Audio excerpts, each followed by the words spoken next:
Halo, assalamualaikum teman-teman. Jumpa lagi di channel YouTube aku, Kayla Adeva. Teman-teman, YouTuber di Indonesia semakin banyak yang berhasil dan sukses, sehingga banyak loh yang mau jadi YouTuber. Nah, kalian mau nggak jadi YouTuber? Namun kebanyakan dari mereka justru mengurungkan niatnya untuk menjadi YouTuber karena malu dan tidak terbiasa untuk ngomong di depan kamera. Aku dulu juga gitu, malu-malu terus ngomong di depan orang banyak, apalagi depan kamera. Saat ini juga kadang-kadang aku masih nggak pede untuk ngomong depan kamera.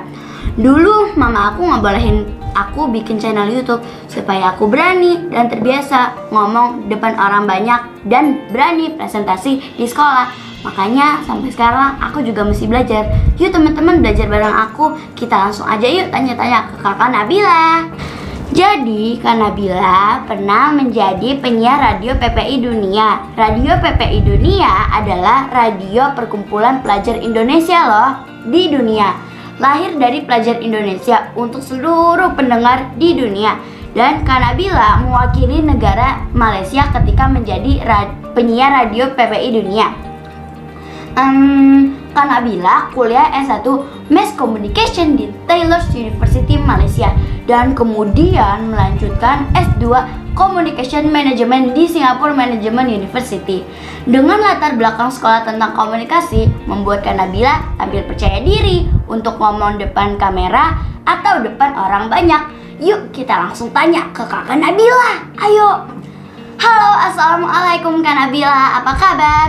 Kakak, aku mau tanya nih, gimana sih caranya supaya kita tampil percaya diri untuk ngomong depan orang banyak atau depan kamera?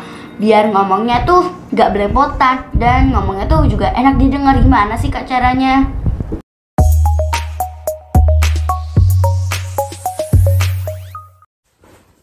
Hai Kayla, waalaikumsalam warahmatullahi wabarakatuh. Semoga Kayla juga di sana sehat-sehat aja.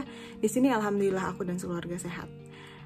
Menjawab pertanyaan Kayla nih, gimana caranya biar kalau ngomong itu nggak belepotan?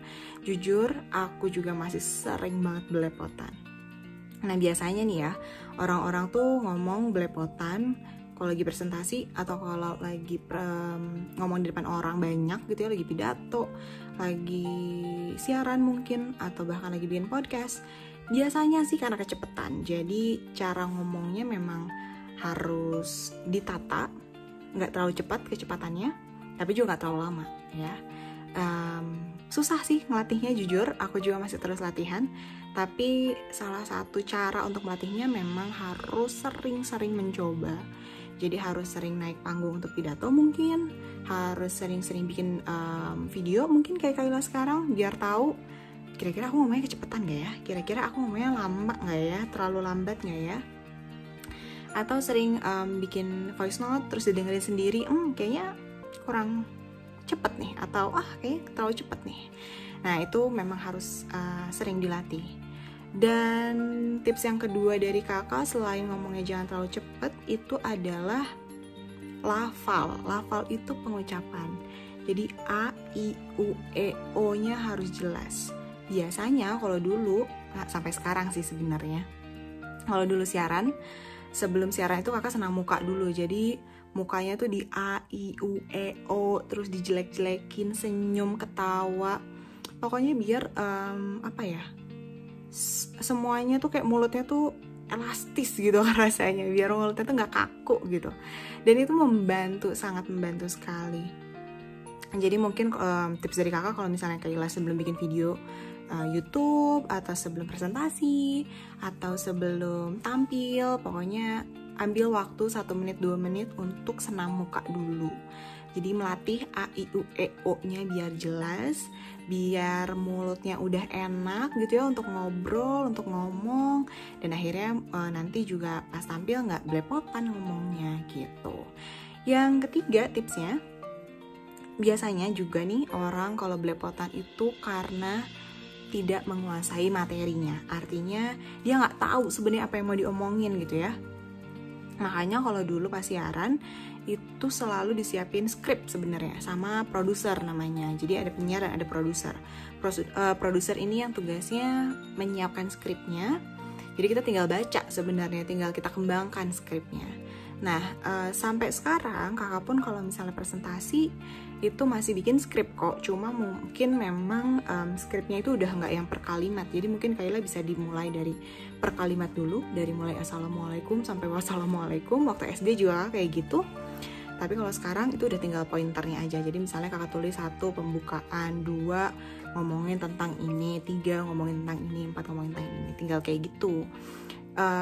Kenapa sih kalau nggak menguasai materi itu malah jadi belepotan? Karena itu artinya kita nggak pede sebenarnya sama apa yang kita sampaikan. Kita nggak tahu sebenarnya bener nggak ya yang kita sampaikan itu, paham nggak ya kita sama topik yang kita sampaikan sebenarnya. Makanya sebelum tampil, sebelum bikin video YouTube, sebelum bikin podcast, kakak tuh selalu mastiin kalau topik yang kakak bawain itu memang yang kakak suka, kakak pahami, sudah kakak baca sebelumnya, ada bukti-buktinya semuanya, ada researchnya mungkin di baliknya, ada fakta-fakta di baliknya, tertulis, dan jadi pas ngomong juga enak, yakin, percaya sama topik yang dibawakan gitu. Nah, untuk menghilangkan rasa gak pede ya, itu wajar kok. Gak ada kayaknya di orang yang lahir tuh langsung percaya diri gitu ya, kayaknya nggak ada.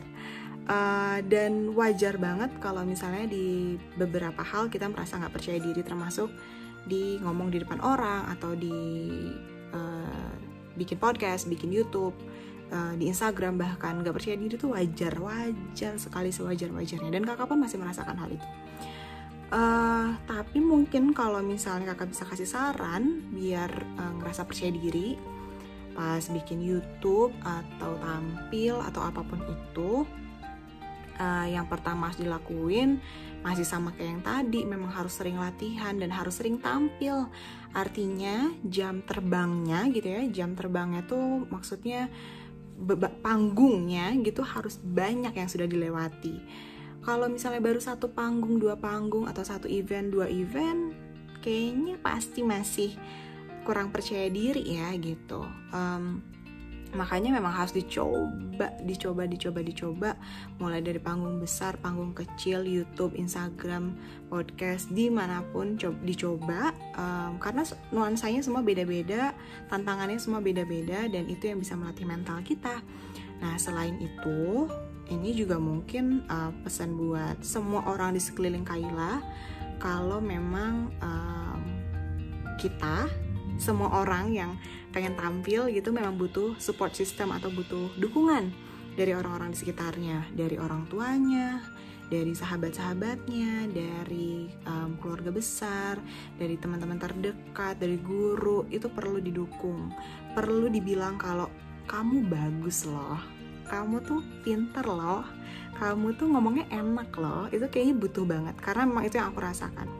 Ketika ada komplimen, ketika ada sanjungan bisa dibilang, ketika ada orang yang bilang aku dengerin lo podcastnya, atau ketika ada yang bilang suaranya enak deh, cara ngomongnya enak deh, itu rasanya kepercayaan diri itu langsung naik gitu aja. Ya langsung yakin aja kalau misalnya kita bisa gitu. Makanya memang selain Kailanya yang harus yakin kalau Kaila bisa, karena sudah latihan, karena sudah ikut kelas-kelas public speaking mungkin, dari lingkungan Kaila juga harus terus mendukung. Nah, tapi kita juga kadang suka lupa nih kalau misalnya public speaker juga sebenarnya harus jadi pendengar yang baik, karena kita harus mau dikasih masukan, kita harus mau dengerin senior-senior yang udah lebih dulu jadi public speaker, kita harus mau nonton banyak sekali video orang ngomong, dengerin banyak sekali penyiar mungkin atau podcaster, biar kita tahu gaya mereka tuh, oh kayak gitu ya, oh mereka kalau siaran kayak gini ya, oh mereka kalau di depan kamera kayak gini ya. Pokoknya diambil yang bagus-bagusnya, jangan cuma diambil pranknya aja, bukan sekedar diambil trennya aja, tapi justru diambil juga cara mereka berbicara depan kameranya seperti apa. Kurang lebih sih kayak gitu, semoga menjawab pertanyaan Kaila. Kalau misalnya ada pertanyaan lagi boleh loh, tinggal langsung tanyakin aja ke aku, semoga aku bisa jawab ya. Sekali lagi terima kasih ya Kaila udah ngajak collab di YouTube-nya Kayla. Buat teman-teman Kayla yang nonton, jangan lupa like, comment, and subscribe-nya biar Kayla semangat terus bikin YouTube-nya dan semakin percaya diri bikin YouTube-nya. Good luck. Makasih banget loh Kak infonya. Oh ya, buat teman-teman yang mau tahu infonya, nah teman-teman bisa lebih lanjut ke channel YouTube-nya Kak Nabila. Nah, ada di bawah sini ya, di sini. Eits, teman-teman jangan lupa subscribe channel Kak Nabila. Dan jangan lupa juga dong subscribe channel YouTube aku ya, biar aku tambah semangat buat video yang insya Allah bermanfaat. Tinggal dicari tombol subscribe-nya di bawah ini yang warnanya merah, terus dipencet dipencet, dinyalakan notifikasinya. Oke, dadah, jangan lupa pantengin terus channel YouTube aku. Bye, assalamualaikum, dadah. Assalamualaikum warahmatullahi wabarakatuh.